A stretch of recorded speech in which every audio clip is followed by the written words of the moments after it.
Hi everyone, it's Holly Marie King, and we are here with the confusing Kidnap, Chapter 10, A Rush to Save a Life.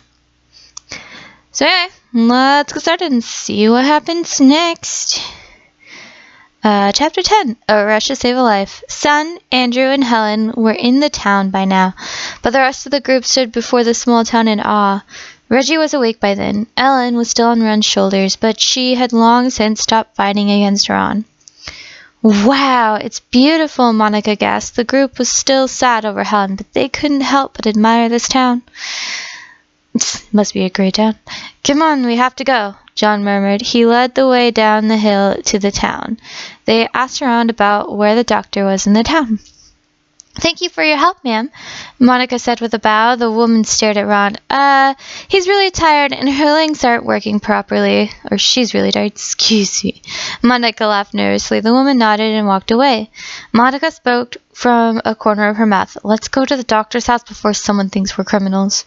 Monica and Ron met the others at the door. A little girl answered the door. Welcome. You all can come in. Come on in. The girl smiled and walked away from the door. The group stepped inside to see Andrew was already pacing and Son sat quietly in a chair feeling guilty for what had happened. Looks like you made it, John said. Out of the corner of his eye he saw Allison sitting in the windowsill. The sun was going down. Barely, Andrew said, making John lose his concentration. Is she going to be all right? John asked, walking up next to his friend. I'm sorry, I didn't tell you sooner. It doesn't matter what we did what we could, Andrew said. He had his hand on John's shoulder, giving him a reassuring smile. The two began to pace. That's not how you spell pace. Monica fell asleep sitting next to her brother. Son was sleeping on Ron's other shoulder, and Ron sat there waiting impatiently. Ellen was sitting in a corner, not moving a muscle. Rosie and the other demons were trying their best to comfort Allison. Well, except for Maria, who was nowhere to be seen. Reggie was sitting down with his legs crossed. He dozed every now and then.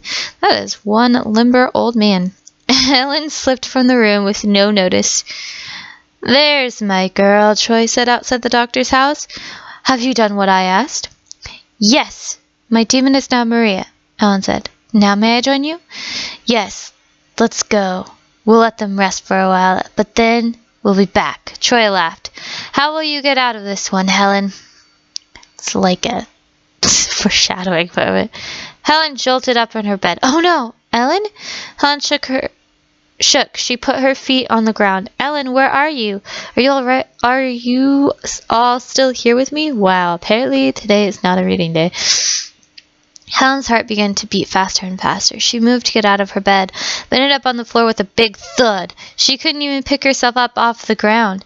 All she could do was lay there and hope someone would help her up. Is my patient on the floor already? I'm surprised at how strong you are. A man in a white coat came into the living room and turned on the light. He grabbed Helen's arm and gently pulled her onto the table, helping her lie down again. Her body ached everywhere. There you go. Just get some rest. If you want any of your friends, just ask. The man turned to leave. Allison, where's Allison? Helen whispered. The man smiled and stepped out into the waiting room. Allison, would you come here for a second? The doctor said from the doorway. How's Helen? John asked. Andrew had fallen asleep after all. He had worked a long and exhausting day. Ron had fallen asleep as well. His head rested on Son's head. Most of the demons were asleep against Natalie. Son's demon, Donnie, slept on the floor, and the child they met at the door was sleeping against his warm fur. I remember. He's this big cuddly bear, and this little girl is sleeping on him. I can imagine that. So cute. She'll be fine. Go get some sleep right now. What she wants is her demon. She'll want to see all of you as well, but right now, I think it's best for the two of them to be together, okay? The doctor asked. All right, but just keep us posted.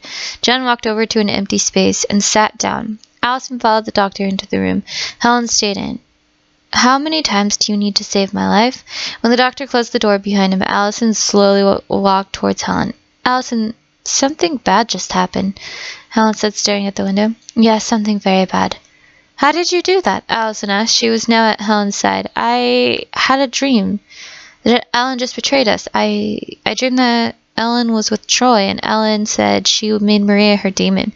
Helen said, maybe it was just a dream. Allison said. She backed up towards the door. But it was so real, Helen whispered. Allison ran from the room. The doctor came back in. Would you like a normal bed instead of that metal one? He asked. Yes, sir, Helen said. The doctor picked Helen up and brought her to a room just outside the waiting room and placed the exhausted girl into it. Why didn't he just do that in the first place? I don't know. 'Cause writing.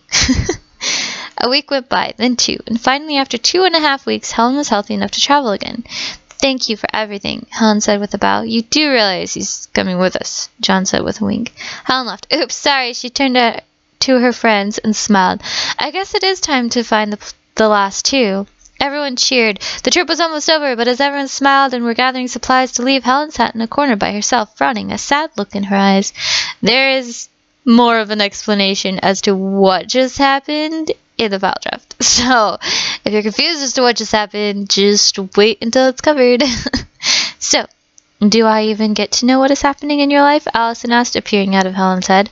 Helen looked up. It's nothing. I'm just sad that it's almost over, and that we lost Ellen and Maria in one night. I guess after this I'll be back in my old home, Helen sighed. Come on, I lived in your head for almost a year, and you mean to tell me that that's what's bothering you? Allison asked. Helen nodded. Allison sighed and flitted away. The demons had been able to get farther and farther away from their humans they had possessed. Helen turned to face her friends. She was afraid of what she must do. But it could be worse. At least she was helping her friends live. But when they learned at the end of the prophecy, would they let Helen fulfill her duty? Helen, what are you doing? Monica looked down at Helen and said, and smiling. Helen smiled back. We have to go now. Okay, Helen said. She stood up. Well, whatever her friends said about her job in this prophecy, she would fulfill it just so she could help them. Let's move. Did Lando tell you where our next destination is? Lando is the doctor, in case anyone's wondering. Yes, Sun said, setting down a box. He said it was just a town away. The group was traveling in a carriage, this time because Lando, the doctor, had to heal some sick people in that town. Well, I believe that's all of it, or is there anything else left, Susie? Lando asked. Susie looked around at the many packages that they had packed. Susie is the little girl. In case you're wondering. No, I don't see anything, Dr. Lando, Susie answered. Okay, everyone, in the back except for Sun. Lando said. First the girls piled in, and then the boys. The wagon began to move, and they were on their way. Monica sat by John, Ron sat by Reggie, but Andrew sat away from Helen, and Helen was sitting where she was hidden by boxes. There was a sharp turn, and boxes landed on her. Ah! Ow! Helen said. Helen, are you okay? Monica exclaimed. Andrew had left his seat, but did not move any closer. Now he's acting distant. No one told me there was going to be falling boxes on this ship, Helen exclaimed. The group laughed. John offered Helen a hand up, and she took it. Much to her dismay, she was sat across from Andrew. They both stared at the floor. Before anyone said anything, the wagon suddenly stopped. Someone ran around to where the group sat. When Lando appeared, everyone shouted in surprise. Quick! The town is on fire! He exclaimed, running off down the road. Helen was the first out of the wagon, followed Lando and Sun down the path. Monica, John, Ron, Andrew, Reggie, and their demons were all still afraid of Helen's fragile health. So without question, they followed Helen to protect her. Fire blazed through the town, and people ran everywhere. The group lost sight of each other. Helen spotted the maker of the flames. Francis. She ran up to him. Francis, stop it! Helen cried. She hit her hands on the dragon's scaly body because it's going to do good. One kick and Francis could have killed the girl, but Francis shrank to human form. Helen! What are you doing here? Francis asked. Helen! Eric exclaimed, running up to the girl and embracing her. The last time Helen had seen Eric, she had been possessed by Allison for the very first time. Troy told us you died when you jumped out the window. I just don't believe Eric would believe that. He's intelligent. Helen pushed away from Eric.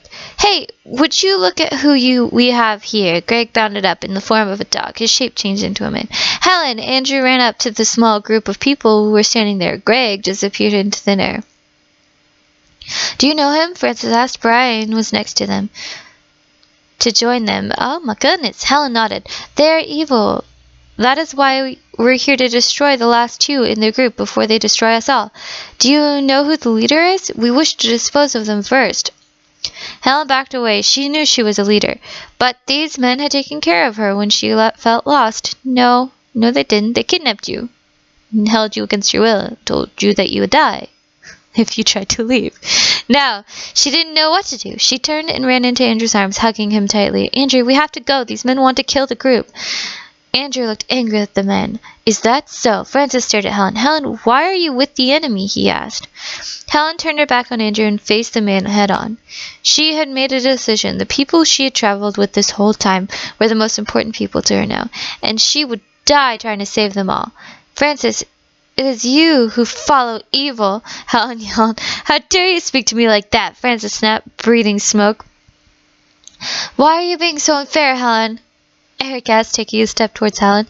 You're looking for our leader, correct? Helen asked. Andrew put his arms around Helen. No, you're not telling them that, he ordered. Yes, we want to destroy that evil person before that they poison the world, Brian said. You must promise to leave this town when I tell you. Heck, you can even take the leader with you, Helen chuckled. Andrew gripped tighter to Helen. What are you two doing? The town is burning down, Monica yelled. Why would it be Monica that would find it? Helen and Andrew were joined by the rest of the group. I don't remember this at all, which means this is nothing like the file draft. Did you find the other two? Helen asked. No, I'm sorry. I looked everywhere, Leda said sadly. Yeah, it is. This is completely different.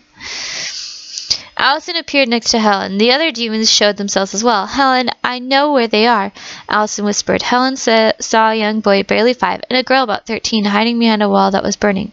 No. Those two are so young, Helen said.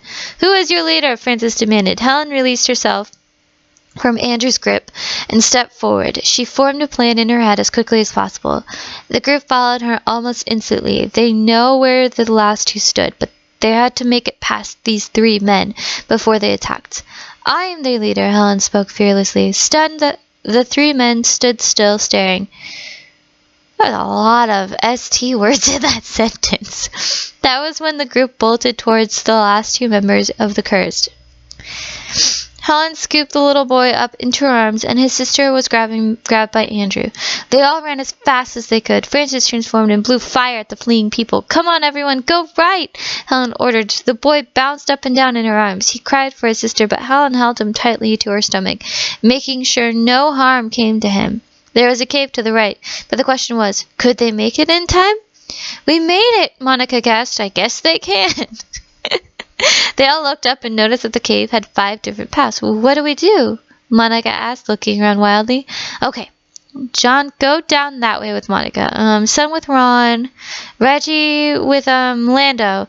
Helen ordered. She didn't even think about the order. She just put people standing close together to go down a tunnel. We'll separate here and meet on the other side, hopefully. But at least this way they won't be able to catch all of us at once. The group agreed. They didn't have time to argue, so everyone ran quickly down different paths. Helen, slow down, Andrew said. Helen, stop. Come on, why can't we just walk a while?